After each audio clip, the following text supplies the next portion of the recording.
Mhm. And close. I think so. Try it.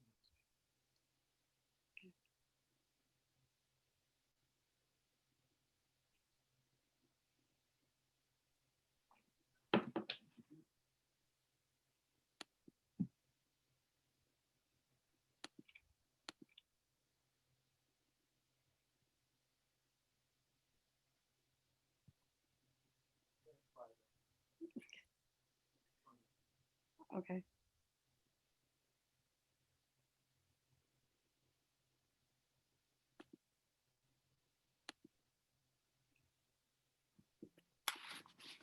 Greetings, everyone.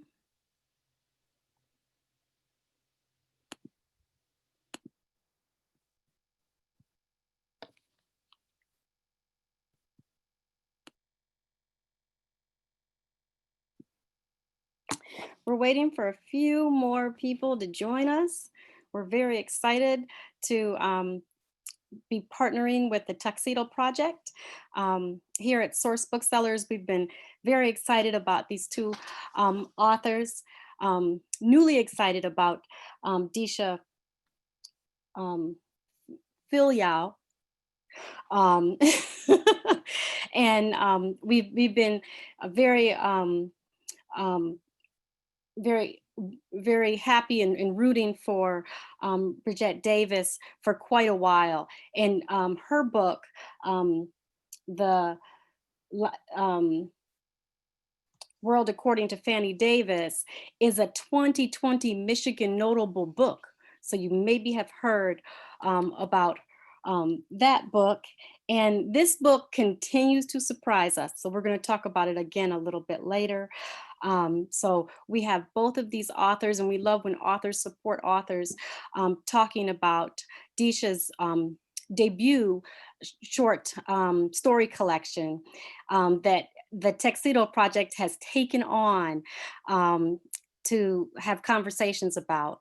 And so we're going to talk a little bit with Charlene, who has been a wonderful guide for the discussions at the Tuxedo Project. So we're going to let her tell us a little bit about the Tuxedo Project and about the discussions. Well, thank you. Thank you so much. Well, welcome to our discussion, everyone. Just wanted to share with you a little bit about the Tuxedo Project, this little known jewel that is nestled on a neighborhood on the west side that some try to forget about, but they refuse to be forgotten. And you will find the Tuxedo Project. About 2.5 years ago, I made my way to Tuxedo Street. And on that first day, I had no idea what was truly in store for me. The Tuxedo Project is much more than a place to come and discuss books. It's much more than a place to come and share your thoughts and discussions with others and to meet new people. It really is a place where you can come, feel safe, and meet new family and friends. Through the years, we have discussed quite a few books across many genres, from Colson Whitehead's Underground Railroad, which was a historical context, fictional narrative rather, about the Underground Railroad, to Roxane Gay's hard, honest, raw, truthful memoir, Hunger, to Tommy Orange's There, which gave us a glimpse into the Native American world for those that may not have ever seen that, particularly in the Bay Area, to Elizabeth Acevedo's Poet X, which I loved that book, and I loved one of the comments from one of our discussion members. She said, who knew that this older white woman in Michigan would have so much in common with a character that's a teenager in New York? And then we find ourselves now leading up to our next book, which will be Susan Abuwaz, Against the Loveless World. I like to think that all of those books have prepared us for this book. We will meet a woman that is sharing her story with us from confinement. And it will be interesting as we journey together. So I hope that you will consider joining us. We will be meeting for 3 weeks to discuss. We'll sit, if you've never been part of a discussion group at the Tuxedo Project, we like to take our time with a book. We don't sit and gobble down an apple pie. We sit and we savor that pie. So we will sit and go through this book over 3 weeks together. Come prepared to share your thoughts, your experiences. We're an eclectic group of people. Everybody's welcome, and I hope to see you at the Tuxedo Project.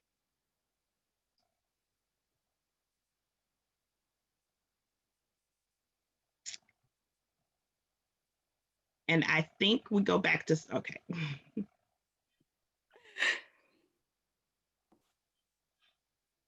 So, yes, so this book, The Secret Lives of Church Ladies, was a part of the discussion for the last discussion groups. And so that's why we have Deesha here with us today. I do want to mention that Deesha is also the co-author of Co-Parenting 101, Helping Kids Thrive in Two Households After Divorce. And so this is not the first book, but it is definitely her debut with the short story. This short story collection is definitely the debut of a short story collection. So we were really excited about that. So we're going to introduce you to both authors, and they're going to talk a little bit. If you have questions, we want you to write your questions in the Q&A section. We will be taking those questions and answering them probably live, but that's where we'll be able to communicate either questions that may come up. If you already have questions, you can type them at any time in there. All right, so let's transition.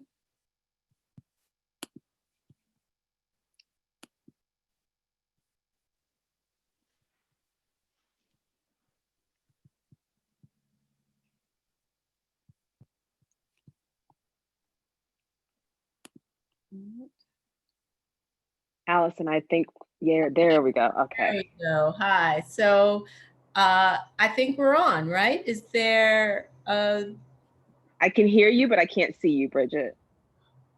There we go. All right. There I am. Hey. Hey. How are you? I'm good. How are you? I'm great. Thank you. I'm really happy to be in conversation with you. I am so excited. When they approached me and said it was you, I was just over the moon about that. So I've been looking forward to this conversation for a while. Thank you. Me too. Actually, even though I'm not there, I'm in Brooklyn, I feel like as a Detroit girl that this is feeling good for me because it's like a hometown event, you know? So I really, that makes me happy too. I feel like I'm hosting you sorta in my hometown. Sorta. I love that. I love it. So anyway, I just want to jump right in and tell you how much I loved this collection. Oh, thank you so much. It was really something because I was reading it thinking, I know these women. And that is such a beautiful feeling, you know, be recognizing yourself and people you know and people you care about in the work. It was so resonant in that way. And I think what also really struck me, so many things did, but this idea that these women were complicated and they were complex and they were relatable. And you know, the thing is, I kept thinking these women are unapologetically Black. Yes, yes. That was intentional. You know how when people say, did you mean? Yes, I meant to. Oh, yeah, the language, the choices, the expression, the jokes. It was so great because it was just not trying to explain who they were, who they were. They just are. Yes, and thank you. One of the most compelling aspects of the work, I feel. Of course, you know a lot about Church Ladies. Yes, yes. I was one at one time. I'm not now, but you're church lady adjacent. I think so many of us are. There's some church lady in our life that has been or is influential. Right. I love that term, church lady adjacent. Yeah. Yep. Because we actually all are in the Black community, somebody who Right. that church lady in your life. Yes. Right. Yes. Yeah. Yes. So I was just thinking, we actually haven't really had a chance to see church ladies Mhm. depicted in any way that's beyond the stereotype, right? Mhm. Or we see them one way, or they're unseen. Right. That's the other thing that feels so trailblazing about this collection for me. It's like Mhm. these women are caretakers, they're Mhm. mistresses, they are Yes. lovers of other women, lovers of Yes. men, they are Mhm. mothers, they're sisters, they're daughters, they're all these Mhm. things. Of course they are. And Right. yet it felt really revolutionary in a lot of ways to see those Mhm. depictions. And I Thank was just you. thinking, it made me think about Toni Morrison always saying how she talked about her goal in her fiction was to really to sort of bring out the interior lives of these characters, Yes. right? Yes. And I Mhm. thought, let me ask Disha about this. Okay. Was that definitely a goal to say, hey, I'm going to introduce you, reader, to the inner lives of these women? Right. When you mentioned Toni Morrison, I immediately thought about Sula, Yes. because for at least for me in my reading life, that was one of the first time I saw a woman's interior life, unapologetic, messy, Right. complicated. So I feel like that's Sula is like the gold standard. Um, and so for me, in writing my stories, I my what I call my fiction impulse. When I first started writing fiction, it was thinly veiled biography, and all of the women had this sort of through line of dissatisfaction because Mhm. I was dissatisfied.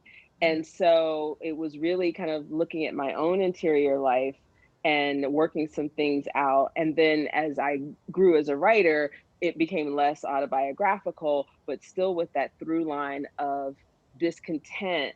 And it's often in our interior, like we don't always express that No. discontent or that dissatisfaction. We plaster on a smile, we're dutiful, we don't complain. And so I wanted to look at the parts that we don't get to see, Mhm. behind those smiles, behind that stoicism, or whatever the mask is. So that's what I found interesting. Yeah, it comes Yeah. across. It really Okay. does.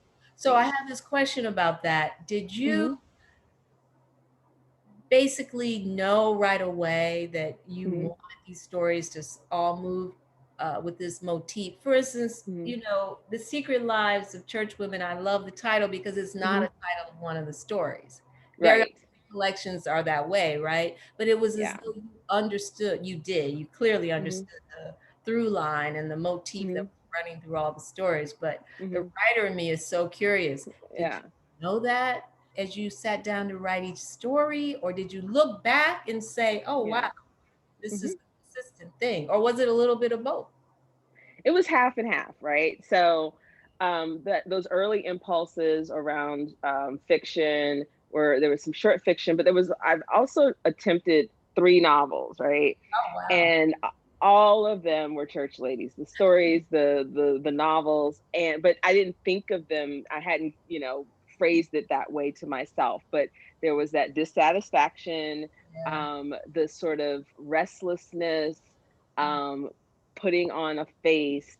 And in the novels, the initial novels, at least in 2 of the 3, or I'm sorry, in one of them, the woman was older and kind of matronly. And even though I was in my 20s and then early 30s, I felt older.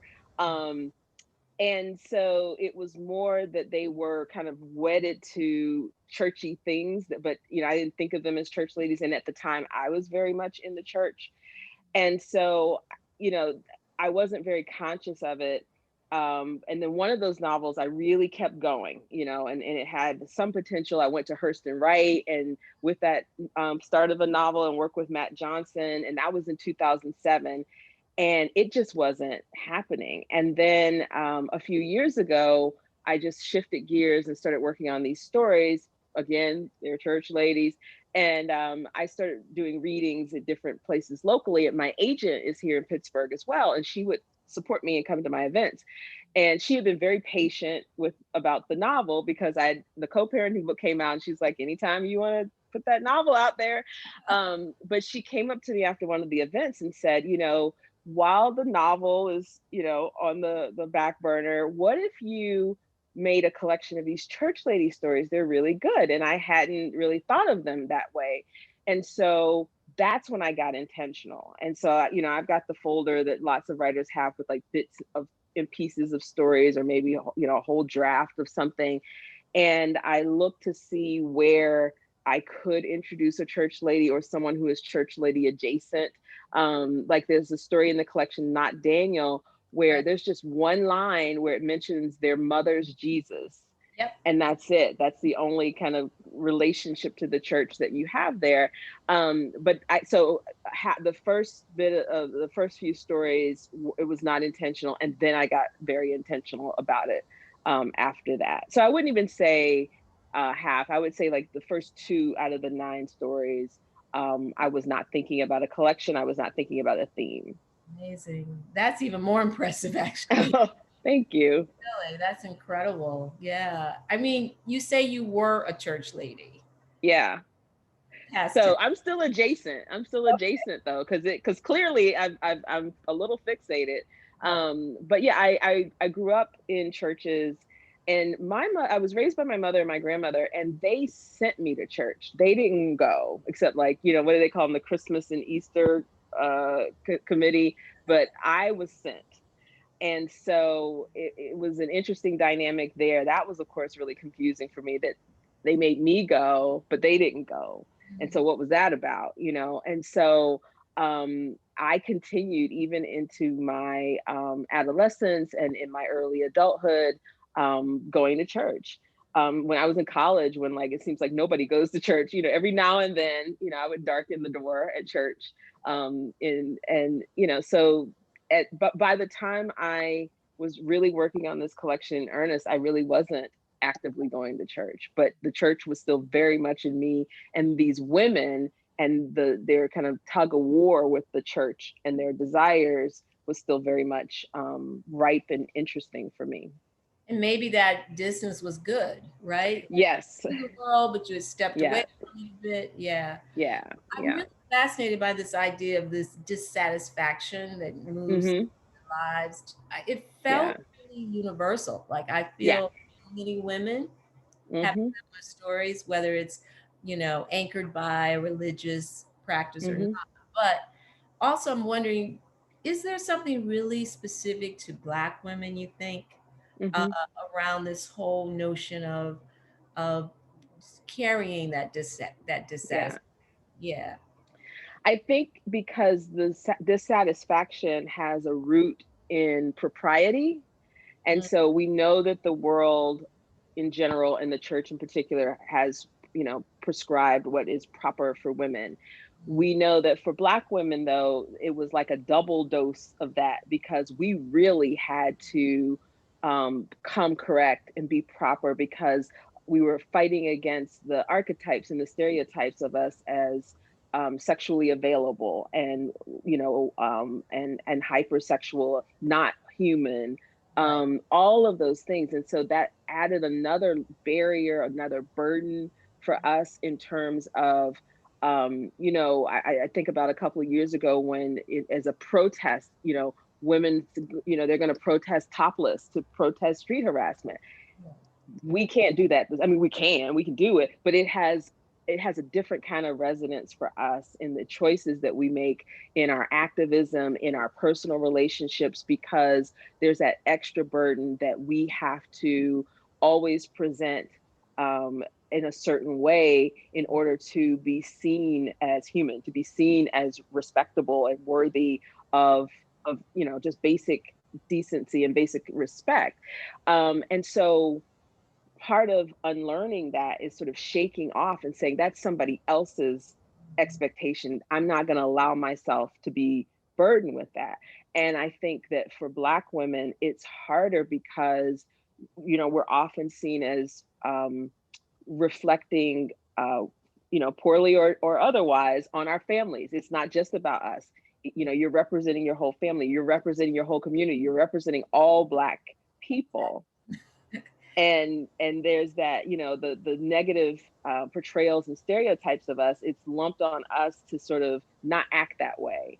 And when we decide to not be burdened by that, we can lose so much. There's so much at stake. You know, we can lose our mothers, we can lose our family and our community. And I don't know that other women, that white women, have to grapple with that the way that we do. Right. And added to that is the whole issue of religion, right? And the role of playing and the expectations to be a good, you know, daughter of Christ, however people right? Yeah. So that was really revealing too, that you got into the complexity of those pressures that people from the outside just never see. But that makes me think about sex. Yeah. I thought, you know, many of these stories have, you know, sex or reference to sex in them. It's actually in some ways a pretty sexy collection, I have to tell you. Thank you. Well, you know, it's funny, it's being talked about right now on my Facebook page, and it seems that men and women view that differently. When men who have commented publicly about the book, they just see a lot of sex. And then there are women who, exactly, and then women are like, did we read the same book? Because you know, so it's interesting what that means, you know. And I think it may be that for men, that, you know, and they also say at the same time they feel like they're kind of being voyeurs, that they're seeing women and hearing women say things and do things that they weren't privy to, whereas other women, like, we know that that's how we talk, we know that's how we act, you know. And so it's like new to you. But it's been interesting to see the reaction of, you know, of different people to the, you know, how they perceive the sex in the book. Yeah, I was thinking that, you know, it was part of these secret lives these women had to live, of course, because, as you were saying, you know, you articulate that so beautifully, that they can't be their full selves because they have so much pressure, cultural pressure, on top of everything else. And yet when these women do engage in sex in the stories, it's like agency. Point, right? Yeah, it's a chance to really just let loose in the sense that, you know, I'm just going to go after what my needs are. And why is that radical? It feels radical though. Right, exactly. And why does it come at a cost, you know? Yeah. So just to segue a little, I have to talk to you about the theme that really resonates for me, that I'm pretty obsessed with, which is mothers and daughters. Yes. And I thought, was this conscious? Is it, you know, because it's moving through everywhere. Lot of stories. Yes. Yeah. Everywhere. Yeah. And I would love for you to talk a bit about that. It's so fraught already, this topic, particularly with Black mothers and daughters. Yes. So odd as it sounds, it dawned on me after I turned in the manuscript. I was like, there's a lot of mother-daughter stuff in there. Because you know how after you turn in a book and then they start asking you to start summarizing things. And I thought, wow, you know, that was revealing. And so my mother died of breast cancer in 2005 when she was 52. And that relationship and that loss was definitely the defining relationship of my life. And so even without thinking about it, it presented itself. And you'll notice that it's mothers and daughters, but it's really from the perspective of the daughters. More so. And I'm also a mother, but I'm not ready to go there yet. Right. So I think I was working out my daughter's stuff, you know, through some of these stories. And it makes sense because it's our mothers who, more than anyone else, transmit culture, transmit religion, transmit freedom or repression. That's we get it from the larger culture, but they're our first teachers of whatever it is that we're getting. And so it shouldn't have surprised me that between that and my own personal history with my mother, that those things would crop up. Yeah. So I wanted to ask you about one story in particular. Hmm. Cobbler. Story. Okay. Yes. I mean, it's so beautiful because it's this is not an easy mother to accept in the story, right? Like she's not, I'm gonna call her not exactly a sympathetic character. Yeah. And yet I felt for her. I Yeah. felt for her. And I kept thinking as I was reading it, here we are again. We have this trope that you're writing against, the Hmm. self-sacrificial mother is what we think Yes. of with so many Black women, right? Hmm. And you're pushing against that. The Yeah. story is quite brave in that way. And Yeah. I would love for you to just talk a little bit about, what what you felt about coming to Hmm. create a character on the page like that. So I think again about Sula, that book and the mothers in that book. And I think that again may have been the first time there were mothers who were selfish, Yeah. mothers who had agency, mothers who you know, kill their child rather than see them go through addiction and continue to, be a threat to themselves and others, making the kinds of choices that we don't want to think about mothers making, that we ourselves may or may not make. And so just, I'm so thankful, as we all are, to Toni Morrison for those kinds of blueprints for courage and for daring, and so with this mother, she was really, in my mind, she was secondary to the daughter, because it was the daughter's longing and the daughter's ache that I really was focusing on. And so the mother character had, if I revised anything in that story the most, it was her and trying to understand her kind of after the fact, like after I, written the story. She got more developed in revision, because when I wrote it initially, I don't think I just couldn't go there. Like, I wasn't mothered. I was my mother loved me. My mother sacrificed for me. There's no way my mother would cook anything that I couldn't eat, Yeah. And so I didn't know. I of course we know people who aren't great mothers, but that wasn't what I knew of mothering. But I also knew for myself as a mother that we fail our kids. We let our kids down, and so I remember an early editor who, this story was rejected a lot from publications. And more than once I was told, we just don't understand the mother. We just don't understand why she would do these things.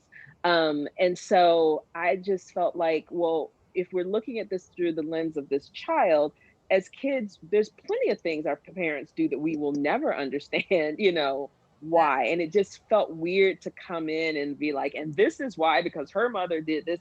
And I think some of that is implied, that she clearly was someone who was not mothered well. We don't know the particulars, but but we know that she's missing something.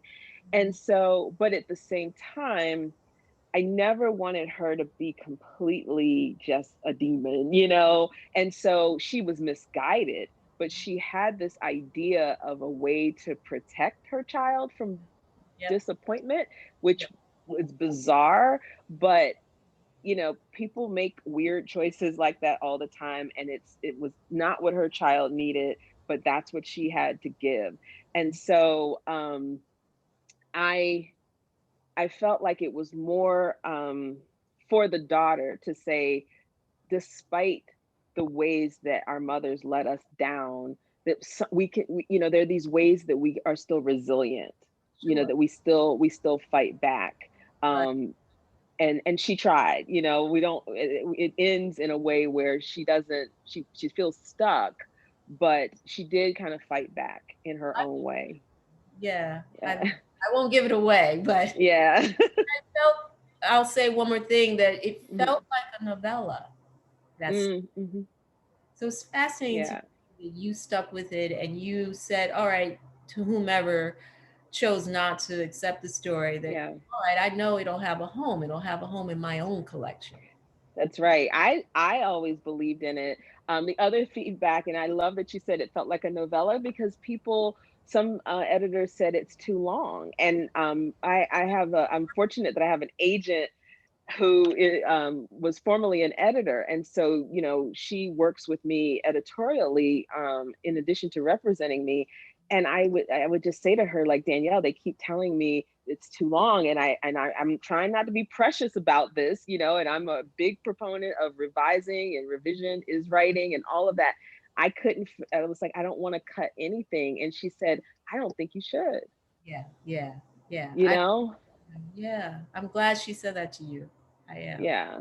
Yeah, and that's for people who are, emerging or beginning writers. Like, that's the advice that somebody gave me a long time ago that I want to pass on to others is, we worry so much about getting published early on because we think publishing that will validate us and make us real writers. But this was Deborah Dickerson. I don't know if you know Deborah. And because I would just reach out to anybody. Like, if I read something you wrote and I liked it, I would find your email just to be like, I want to be a writer. Tell me everything you know. And her advice to me was stop worrying about getting published and worry about getting better. And she Wow. said, because you're going to start working with editors, and not all editors are good editors, and you're going to have to know your strengths and weaknesses well enough that you know when to accept the edits and you know when to push back. Right. And she was like, and you won't know that if you just keep worrying about publishing. Right. And I didn't want to hear that at the time, but that was exactly what I needed to hear. That's fantastic advice, actually. Yeah. Hmm. Hmm. So I was wondering, could I ask you to read uh, from the Yes. section? We would love. Okay. All right. Do you have something in mind, or would you like me to pick something? I don't want to influence you, but Please do. I really love Not Daniel. I mean, I love all of Oh, them, yes. but it's a hard, I mean, it's a very hard question to answer. But The nice thing about Not Daniel is you can read it in one sitting. Like, I can read the whole thing. It's the only story in the collection. And so initially, every time I was asked to read, I would read it. And then I was like, I got to start reading some other things. So or I could just read part of it. Let me think where I would stop if I don't read. Because I mean, I could hear from any one of them. So I'm gonna. Okay. All right. Let's see here. Let's see. All right. I'm just gonna read just the beginning. I'm not gonna read the whole thing. So You can read a little of that and a little of another one. How about that? okay. All right. We have time. All right. You know what then? So Not Daniel, I have to say one little line with like a Jamaican accent, and I don't do that well, but y'all, Okay. grace. So everybody just show me a little grace for that. Okay. All right. I parked in the shadows behind the hospice center and waited. I held a box of condoms on my lap, Magnum XLs. It was like being 16 again, except this time I bought the condoms instead of relying on the boy. This time the boy was a man I had mistaken for someone I'd gone to junior high with when our paths first crossed 2 weeks before at the main entrance of the hospice center. I was coming, he was going. I thought he was Daniel McMurray, so I stared longer than I should have, and he stared back. Later that evening, I'd run into him again coming out of the room across from my mother's. His mother had breast cancer, mine ovarian. I checked my phone. 10:27. I'd timed the Walmart run for the condoms pretty well. Not Daniel would be down in 3 minutes.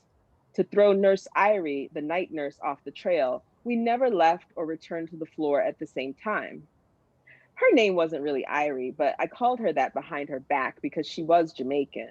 She was also mean as a snake. I had complained to the head of the center about her, suggesting that her brusque manner was better suited for the morgue.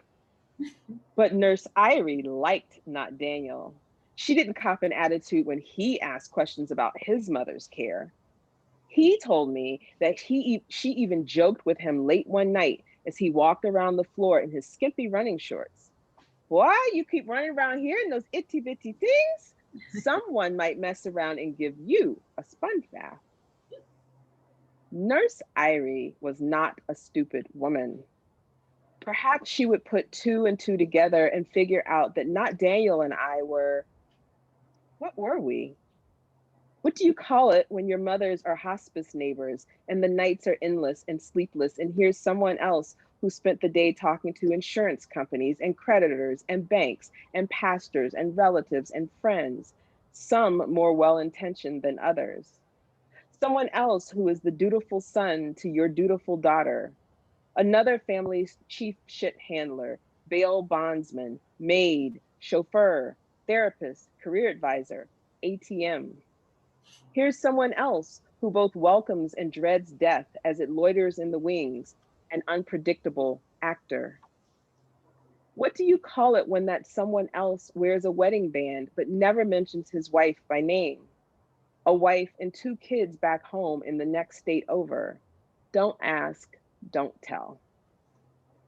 So I'll stop there. Beautiful. Great. Let's see. What about the first part, first two chapters, the first two paragraphs of Peach Cobbler? I read those sometimes. Yeah, okay. All right. My mother's peach cobbler was so good, it made God himself cheat on his wife. When I was 5, I hovered around my mother in the kitchen, watching, close enough to have memorized all the ingredients and steps by the time I was 6, but not too close to make her yell at me for being in the way, and not close enough to see the exact measurements she used. She never wrote the recipe down.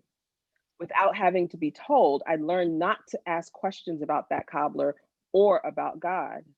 I learned not to say anything at all about him hunching over our table, our kitchen table every Monday, eating plate after plate of peach cobbler, and then disappearing into the bedroom I shared with my mother. I became a silent student of my mother and her cobbler making ways. Even when I was older and no longer believed that God and Reverend Troy Neely were one and the same, I still longed I longed to perfect the sweetness and textures of my mother's cobbler.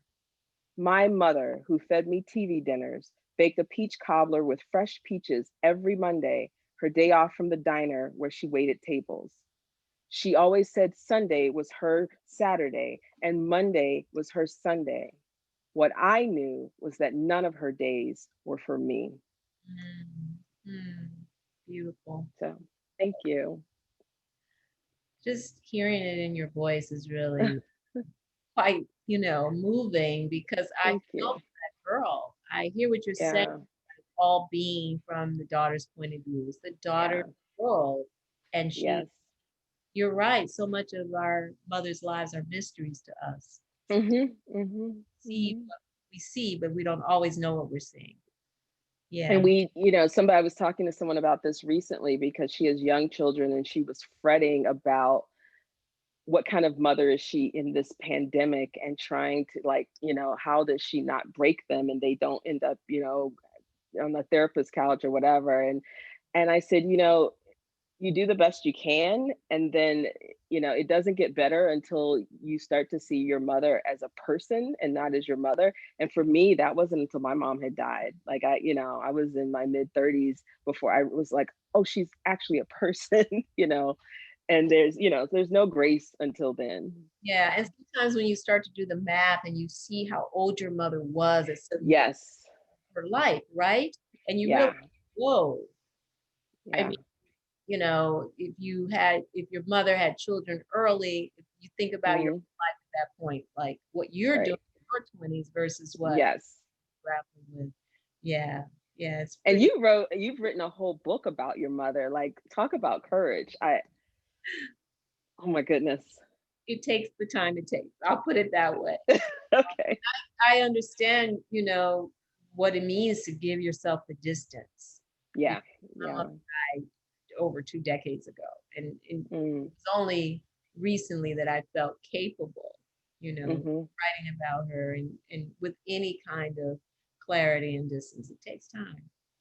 Now, did you, in the process of writing that, did you come to see her as a person, or did you have to get there before you could write the book? My journey was different because I idolized her and Oh, okay. known for being this really incredible mother, and Mhm. not self-sacrificial either. She was Mhm. self-possessed and she was admired by so many people and she ran her own Mhm. business. She had a lot of qualities that we all Mhm. admired as her daughters. What I learned in the writing was to really see her as a far more human, vulnerable person. Like that's what the writing taught me, was to see her vulnerabilities more closely. And also, Mhm. I'll just say my rage increased the more research I did, because that's when I understood Wow. really Mhm. been up against and what she's Right. gone through and what she and how hard she worked to accomplish what she did. So Mhm. it was like, I didn't think my appreciation could grow. And that's what happened. It That's beautiful. grew even more so for her. Yeah. Mhm. So, everyone's journey with their mother and that mother-daughter story, Yes. Yes. it's Yes. its own. Yeah. Yeah. Anyway, I have a question here. I thought I would Okay. out to you. Okay. I think it's actually two questions in here. Okay.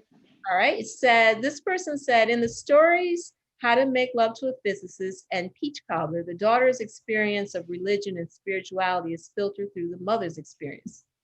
True. Mhm. The daughter's experience was negative. Is a jadedness with religion or spirituality something you've experienced or seen Mhm. among your peers? That's the first Mhm. question. So I'll ask Okay. that. Yeah, I mean, I think I'll speak for myself and others I know. I don't know, jaded feels a little strong, but disillusionment, definitely. Questioning, I think that happened because we were taught not to question.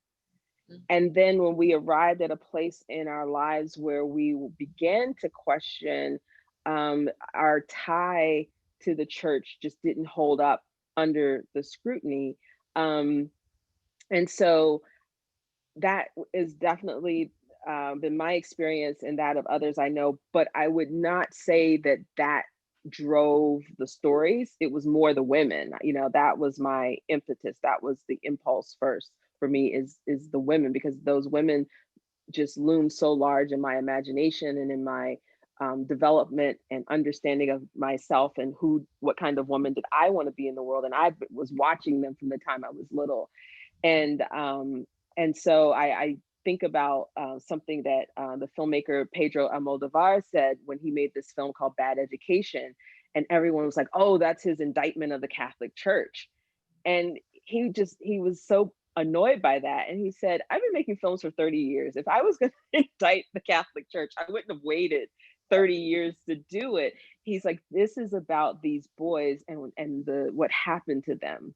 And that's how I feel about this, is that it's less of a thing about the church itself, more so these women and the role that the church played in kind of keeping them from being fully realized, keeping them from having agency, keeping them from being free. And in that respect, the church is like a character in and of itself. So a slightly unfair question. Okay. Um, is there a way that Black women can come back and embrace the church and be acknowledged by the Mhm. institution, or is it hopeless? Not hopeless at all. And one measure of that for me is, when I was, preparing for the release of the book, and I was preparing my book club kit, and, you prepare the discussion questions. I have a Black woman pastor friend who said, "I want pastors to read and teach this book and bring it into their churches. Can you come up with something that'll help me do that?" And I was like, "Absolutely. I know enough Bible to be dangerous, right?" So I have two versions of the book club kit. If you go on my Instagram, which is just my name, there's a link there, and you can access the kits that way. But in the second kit, there are the questions that are in the first kit, but the second kit for the church also has an additional set of questions that I thought would be more interesting and useful to people who are in the church and who, are going to look at scripture and think about these things from a biblical perspective or a church culture perspective. I don't think these things are mutually exclusive. These are the conversations that I hope will be having, folks will be having in churches. The only other thing is in the main or the first book club kit that isn't for church groups, it has my little Ratchet playlist in there. So I also didn't want to give people a reason. I mean, as if the book alone, if they can get through the book, I don't want them to be turned off by like the bad bitch playlist, So it doesn't have the playlist, but it has two sets of questions, the basic questions and then some additional questions. I absolutely want people in church to engage it. And we know that there are, churches, we're talking about church, but this is the book, the stories are talking about sort of the traditional Black evangelical churches and their teachings. There are lots of progressive churches. There's lots of folks, who are pursuing liberation theology. There are a lot of Black women-led churches, queer-led churches. So there's a range. And so I don't think that, church needs to be abandoned. But I think we want these conversations about freedom and agency, and double standards, the hypocrisy, those kinds of things. Can you share one question from the church list of discussion questions? Yes. So I won't get it exactly, but it was something like it was like a two-part question. If in the story Eula, if Eula came to you as a person at church, and talked about the struggles that she was having, waiting on her Boaz, what would you say to her? How would you counsel her? Or if Caroletta came to you and talked about, that she's in love with her best friend, what would you say to her? That's fantastic, because it's generating conversation. Yeah, beautiful. I love that. Thank you. All right, so I'm going to ask you another question that has come in. Okay. We had a discussion at the Tuxedo Project about the mom and Peach Cobbler, of course. Mm-hmm. As you wrote the story, did you envision that the mother loved her daughter but was limited in her ability to express her love? Or did you view her as cruel or / abusive? We talked about that. Yeah. So both and. Because I think it's possible for someone to be abusive and loving, unfortunately. I immediately think about Kiese Layman's Heavy. Wow. There you he is quoted when he in his speaking engagements, and I've seen him write this in different places, and he'll say something like, my mother loved me more than whatever, and she beat my ass. Like he says it just like that. That book is a letter to his mother, and so he describes her cruelty. He also describes her deep love for him, his deep love for her. And I don't know if people follow his blog. I don't think it's updated often, but he pulled out his blog and his mother wrote a response to Heavy. Wow. People who don't love their children don't do that. Someone who was just cruel would have been so angry that he wrote that book that she would not have, written a response. And so I think about that mother in that same kind of vein, that she did things that were cruel. She did things that were abusive. She did not show her love to her daughter in a way that her daughter felt loved. But I don't feel like I can say she didn't love her. But I think those things can coexist. And I think for most of us, they coexist in the sense that, none of us are all good or all bad. We let people down, we hurt people we love. Right. It's complex. Yes. Yeah. So I was wondering if I could ask you some questions, craft questions, if you don't mind. Okay, sure. Fascinated by the way you chose to tell these stories. Mm-hmm. The epistolary approach. I love the Mhm. sister story. I had fun with that one. Like reading it, I could feel you having fun. I did. What a great way to introduce a family of sisters. Mhm. And I just, so there was that letter approach. I love that Mhm. in one story, you basically, it was all second person. You do this, you do that. It was just this Mhm. really wonderful kind of rhythmic approach to the story. And of course, Mhm. instruction manual. I had fun with that one too. Mary Pittman, yeah, Yeah. it was innovative. And I Mhm. think I want to say that because I don't know your experience, but I have found that often when people talk to me about my work, certainly Mhm. first of all, they always thought it was autobiographical, Yeah. Yeah. Always. even when it wasn't, or even when it was Mhm. a seed of my life sort of used to inspire the fiction. Right. Right. But also, I feel these stories are beautiful for what they're saying and the characters and Thank what they you. bring to the complexity of Black life, but they're also really well crafted. Thank you. That's important. It's hard work Mhm. for Yes. a successful story. So I just wondered if you could talk a little bit about how do you know how each story needs to be told? How does it tell you Yeah. what it needs? It's, trial and error. And I get bored easily. And so I think to myself, okay, if I'm bored with this, other people are going to be bored with this. So I have to hold my own interests first. And I'm a tough crowd. And so I'll talk about like instructions for married Christian husbands. It's the last story I wrote for the collection.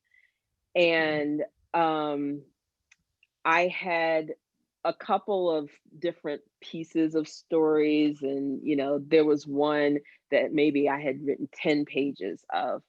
And the main character in that draft became the narrator in instructions in that last story.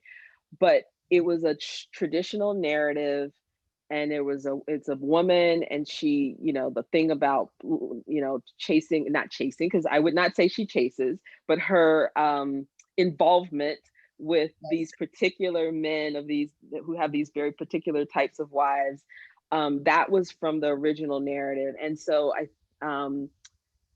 I had written about 10 pages of her and this one man she meets, and it was headed towards her being so guarded, but then she falls for him, right? And I was at the end of the collection and I was like, well, that's boring. Like, I don't, I didn't even have the energy. I was like, I can't even You are a sustain tough crowd. because I had written 10 pages, and so the idea of finishing it, I was like, I don't even care. Like, I don't care about either of these people. It was just like that. So, but I needed to finish the collection. I had one more story that I needed to do. And of the pieces that I had kind of sitting around, it was the most developed. And even though I wasn't all that interested in it, it was the most interesting piece of clay. If you think about it as like a sculpture, it was the most interesting blob sitting there. And then on social media, that's this particular time, there was this moment where because I read a lot of memes and a lot of ratchet stuff, and it was like the wives versus the side chicks, and it was these t-shirts, I heart her husband. Oh And my then the wives had a t-shirt, and it was like, I've got his 401k, or but what struck me about it was, in those kinds of entanglements, it's always the women being pitted against each other, and the men are somehow blameless, and right. it that makes no sense. And for the woman who is the mistress, she is the most vilified in the triad. And it's usually driven by the man. The whole thing is kind of orchestrated by him. So I was like, well, what if I kind of inverted that and made the woman who is the most vilified and the most marginalized in this situation, what if she had the upper hand and she made the rules? And so I took those 10 pages I had, and there was a little section that was her sort of talking about him getting undressed and taking off his ring. And that, I was like, what if she said that, but about the whole affair? And then, because I like playing with form, I was like, what if it was an instruction manual? Because I love hermit crab essays. So I love a good hermit crab essay. And so, but for I was like, what if I did that with fiction? And I just made this instruction manual down to the parking, like, where do you park, you know, but with her in control. I love that kind of subversion. And we never hear from him except she's sort of responding and predicting his, you know, things he might say or do. And that she had total control. And in one of the questions, and I think this was in the book club kit for everybody, and you know, it wasn't a church question, the question of whether or not she's free. Like, is she a free woman? She's controlling the situation, but does that Right. Yeah, that's a hard question. Yeah. Well, it's brilliant. I'd love to think that your constraints really push your creativity. Yes, they right? did. They Right. did. Because Yeah. that story, that the way it was going was dull. No, we wouldn't be talking about it right now. I promise you. All right, so we have a new question. Okay. This is from Rose from the Hey, Rose. project. Have any teens read the collection? And if so, what have been some of their responses or some of the conversations that they've had? So, not teens, but I have, my oldest daughter is 21, and some of her friends who are Looking at you, that's hard to do. I just gotta say. thank you.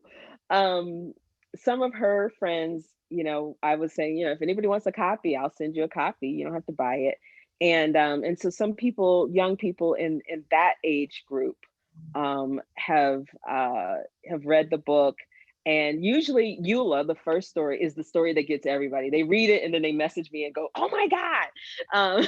And so I haven't gotten much more than OMG.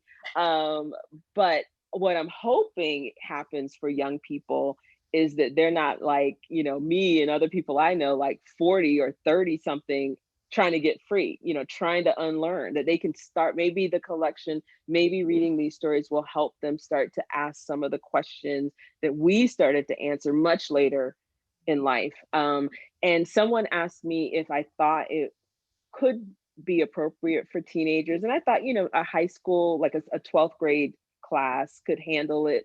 And again, starting to interrogate some of those things. And I would love to see it taught in a high school classroom and having the students of all genders talking about these things, because we usually kind of, you know, go into our own little gender group and have these conversations. But what if it was across, and at their age, when they're forming these ideas of what's good and what's appropriate, and you know, they have these ideas around independence that usually lead to some just really weird and, you know, very, you know, it's not as that, you know, what is it, youth is wasted on the young, you know, what are you doing with your independence? You know, and get them thinking about some of these questions around what is freedom, you know, and because freedom doesn't necessarily mean just doing whatever you want to do and not having, you know, any sort of restraint, but the difference is whose restraints and why and based on what. And are you just following what someone else decided should be Right. your life, right? Exactly. My daughter is 16, she's in the 11th grade. I'm definitely suggesting that. Oh, Absolutely. I would love that. Let me know. Let me know. Definitely. I think high school is a good age for student experience this work. Believe me, Right. teens have already been exposed. Yeah, they're not going to be shocked. Well, and the other thing I think is good about it for that age group is that it positions sex as, you know, sex and literature don't have to be like, you know, they don't have to be mutually exclusive, that you can read good writing and it could be about sex too, because right now, you know, it's everything is a binary, you know, that is not serving them. Yeah, and it's making me think about, I'm going to mispronounce her name. Is it Jael? How do you say that? Jael. Jael. And I think in the Hebrew it might be Yael, but you know, we would say Jael. Yeah. And who knew that was the name in the Bible? I mean, yes. that was so striking to me. I was like, oh, you're right. Wow. Yeah. What about it? Yeah. I It- was fascinated. That story came across my radar some years ago, and I couldn't stop thinking about it. And then I started doing the what if thing, that we do in fiction. Well, what if she was a 14-year-old Black girl? Like, oh, what would that look like? I mean, And that's how do I get to the end? that story to me for teens to read is one Hmm. because Yeah. we all know, at that age, of course, you have friends who are like Yeah. more sexually active earlier, Yeah. others, Hmm.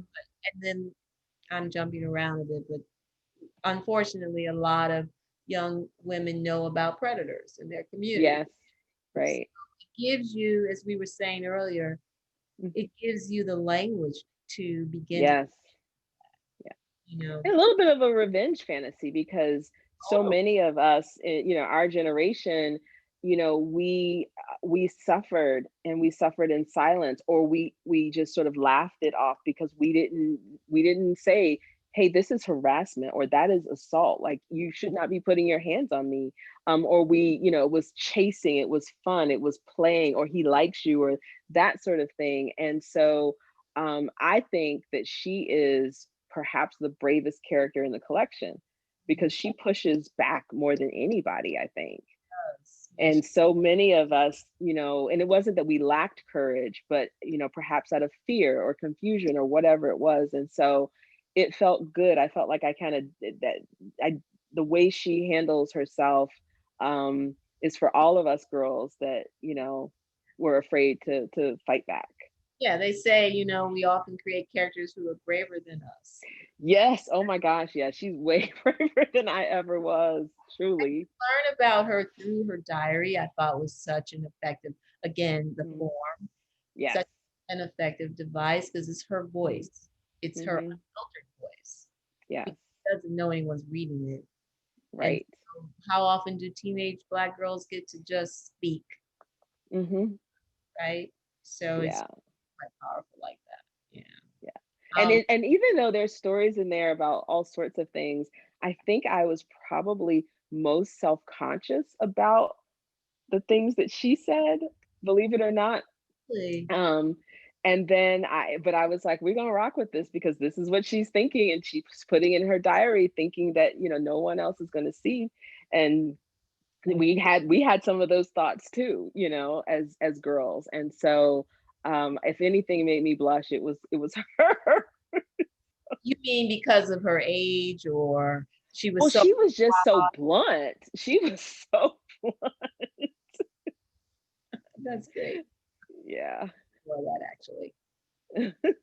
I wanted to ask you to just we talked a bit about Toni Morrison, but I'm really Mhm. curious, what are some more writers that have really influenced you or that you just love? So I think about what you were saying at the beginning about the unapologetic blackness of this collection. And James Baldwin taught me. Like, we didn't read James Baldwin when I was in high school, but I started reading him on my own. And I would read every year. I would just read and reread the same books over and over. And so his unapologetic blackness, his love for Black people, was definitely a blueprint for me. Toni Morrison, again, and people asking her if she felt limited because, she was only writing about Black people, as if you could even put only in front of that. August Wilson was asked the same questions, because he wrote about Black life exclusively. And he said, there's no idea in the world that's not contained in Black life. I could write forever about the Black experience in America. And so, reading and viewing his work definitely was influential. Um, and then more in terms of contemporary writers, just the courage of Kiese Layman, the courage of Bossy Ikpi, the courage of Nafisa Thompson Spires in just writing not only just these really Black ass stories, but just unapologetically writing imperfect mothers. Yes. I'm thinking about Bossy's collection, not collection, it's a collection of essays. I'm thinking about her book and Nafisa's stories. and the imperfect mothers in all three, and Heavy, and in the heads of the color people, and I'm telling the truth, but I'm lying. So so many people just really inspire me and encourage me to just, I feel they make me feel like I can write whatever I want. Yeah. It sounds like, are you like me? Is Sula one of your favorites of Morrison's work? It is. You know how everybody talks about like Beloved and some of the other books, and I'm like, those are nice, but I really like Sula. I mean, everything from like the one-legged grandmother who jumps out the window, just people that Toni Morrison has always given us people that we've just never seen elsewhere in literature. We know them though, and we know those towns and we know those places. And just the confidence that with which she writes those characters, and again the mothers and the women who don't apologize, who are selfish, or we wouldn't even call it, maybe selfish isn't the right word, but they centered themselves. They took the center stage in their own lives. Like, how dare they, but Sula, yes, she captures that for me. Me too. I'm happy to hear that. Yeah. You're on the Sula team, right? Yes, Team Sula. I have another question, and I'm being encouraged to definitely make sure I ask. Hard Okay. question, Deesha. If you Okay. had to choose, oh my, which story is Ooh. your favorite? Oh, Top two at the most, and why? okay. So I'll take top two because I have two daughters, and it's like I could never say like I have a favorite. Oh my goodness. I would say, and this is not, I'm not ranking, so they're, parody here. How to Make Love to a Physicist. Yeah, yeah, perfect. And and Peach Cobbler. Yeah, Yeah, definitely. both of those feel so cinematic to me in Mm-hmm. ways. Like if they were films, they'd be completely different films. But Yes. but they're both to me, they're visual stories. Yeah. And I saw them that way as I was reading them. Oh, good. Film was happening in my head. I mean, the whole Mm-hmm. collection is definitely it's a Netflix series. So tell them, Hmm. really think about it. All these different narratives of Yeah. ladies. Yes. And people have talked about it in the same spirit of the Women of Brewster Place, Yeah. how there's that connectedness. They have this central place, but all of these different narratives, kind of in some ways, even though they're separate stories, they feel very connected. And I love the Women of Brewster Place. I love all of Gloria Naylor's books. But she also, wrote like Black people behaving badly, or just being complex. I shouldn't even, oh yeah, they were murderous, so that was bad. But the complexity of that. So I'm going to ask a couple more because I know Okay. time is coming up. But have you been able to write during the pandemic? That's a question. Yes. Yeah. I think I had to write during the pandemic just to get through, because I'm really isolated. It's just me, and every 2 weeks my oldest daughter is in college, and my younger daughter, she's at her dad's every 2 weeks. So I would really be by myself except for these pugs. And so writing in community has been something that has kept me going through this time is difficult for everybody. But getting up early and writing with some friends, or doing my friend Faith Adiele and Serena Lynn, they started the Black and Indigenous People of Color Writing Party every Monday. They did that for, I think it's almost 30 weeks now. So I would, tune in there and get some inspiration. And then I started taking workshops because, people started teaching, like I started teaching some workshops, and then I started taking them too. I took a workshop with Rion Almacar Scott, and he did one on satire.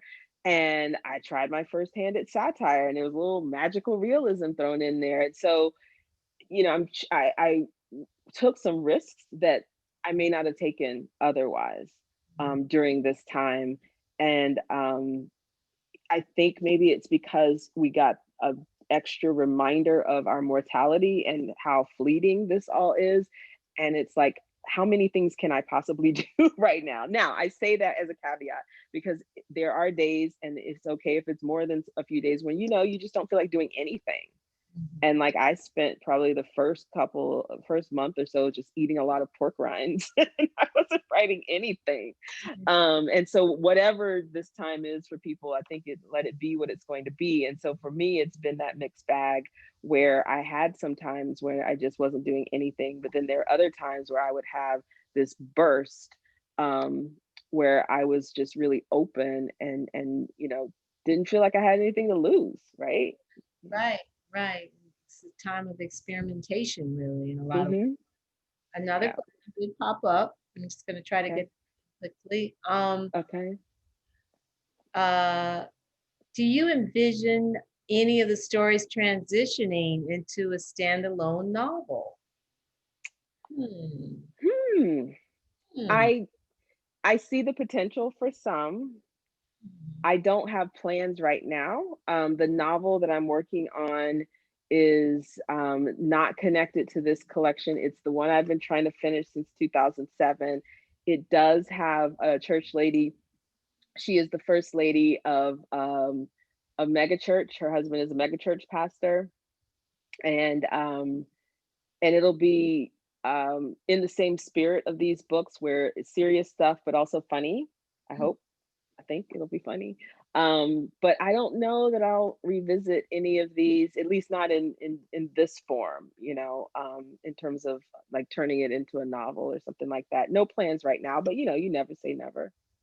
Yeah, and that's something that I did want to mention, just the humor that runs through the work is something worth mentioning. There are moments that are Thank you. funny. Thank you. So that's also nice. That's a nice, quality that the work has. So I'm going to ask one more question. I love Okay. I could talk to you all night. I love talking to you. Also, I got a little note here. It was like, one more question. So I have been running reading series for years in different capacities and iterations. And I love asking writers this question as my wrap up. And it is, when did you first learn that words have power? Ooh. Okay, this is a little embarrassing story, but I know, and instantly this is what came to mind, so I'm going to go with it. I was 5, and I grew up in Jacksonville, Florida, and my life was pretty segregated until I was bused to school for first grade, starting in first grade. I lived in a Black neighborhood. I went to kindergarten at a church, and it was all Black kids and all Black teachers. And I knew about white people, but again, it was my world was very Black. And my grandmother had a friend named Miss Billy, and we were invited to dinner, my grandmother and I, to her home with Miss Billy and her husband. And so we walked into their home, and we were standing in the foyer, and Miss Billy's Black and her husband was white. And they, it was hello. And I just looked at her and I said, "Where does he sleep?" I don't know, Sesame Street, one of those, which of these things does not belong? Because in my mind, like, they didn't match. And the horror on my grandmother's face because of what came out of my mouth. I don't remember what happened after that, but my grandmother, would tell the story my whole life. We weren't asked to leave. I do remember we did get to stay and eat. But the reaction from the adults told me that I had said something. Right. And it was scary, but it was also thrilling. But I didn't know what I had said to get that reaction. I felt a little powerful. So all of those feelings, I remember that. That's a great story. Which one doesn't belong? Such a personal question too. Like, It's so funny. yeah, like you have this person in your house. I don't know. I don't understand this. I can't believe the time is almost up. It's Oh, Bridget, this was wonderful. Thank you. been great chatting. It really has. Congrats on the book. Congrats on the National Thank you. Book Award nomination. We haven't talked about that. Oh, yes, yes. So Very thank you. I excited. am over the moon excited about that and just so thrilled and so thankful. And Thankful. well-deserved. Let's say that too. Thank you. Thank you. Beautiful. So I guess I should now bring our host back in from Yes. Source Sellers, and Hey, Allison. I believe she has a few things to say. Well, Yeah. I have to say that um, when you mentioned Faith Adeli, Mhm. our heart grew so big because when we were not the bookstore we are now, she Mhm. did a talk at our store. So Yes. my goodness.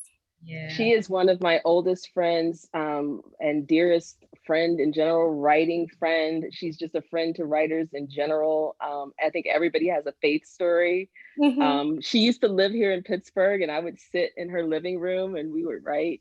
So I miss her very much. Yeah. Awesome. Well, you have a tour going on, Disha. Yes. And so Yes. we wish you all the best on your tour. Thank you. I'm so happy that that Source Booksellers could partner with the Tuxedo Project, because when we Yes. first saw the book, we were like, we want her to come. And Thank and you. so this opportunity is 1,000 times better than what we could imagine just for ourselves. This is great. Um, Thank you. and for The World According to Fannie Davis, Yes. Bridget, I think I don't. Is it something I can mention about? Absolutely. Okay, good. It's a If I think it's Plan B Entertainment, and Search Spotlight is gonna make the book into a film. Detroit's gonna be on the big screen. Congratulations. Yeah, Congratulations. yeah. Yeah, and I'm writing the screenplay, so wish you luck. That's That fantastic is because that fantastic. doesn't always happen. People don't know that. Trust me, I know. Wow. Ooh, yes, I love that. Yeah, I'm excited and terrified. It's gonna be great. Wonderful. Well, thank you both. I just want to remind everyone that's still with us that we have copies of the Secret Lives of Church Ladies, and they have a flap. We also have, and we always do, lots of copies of The World According to Fannie Davis by Bridget. So thank you both. The Tuxedo Project was very excited to read the book. And thank you, Charlene, for letting us know about the next book that's coming up. And check Tuxedo Project's Eventbrite for more information. And if you need to purchase it from us online, sourcebooksellers.online.com. Thank you for all that Source Booksellers does for the community, the larger reading community. It's a very important Black business, and I just want to shout you out for that. Thank you. Thank you, Disha. Thanks. All right. Good night. Good night. Everyone. Thank you, everyone.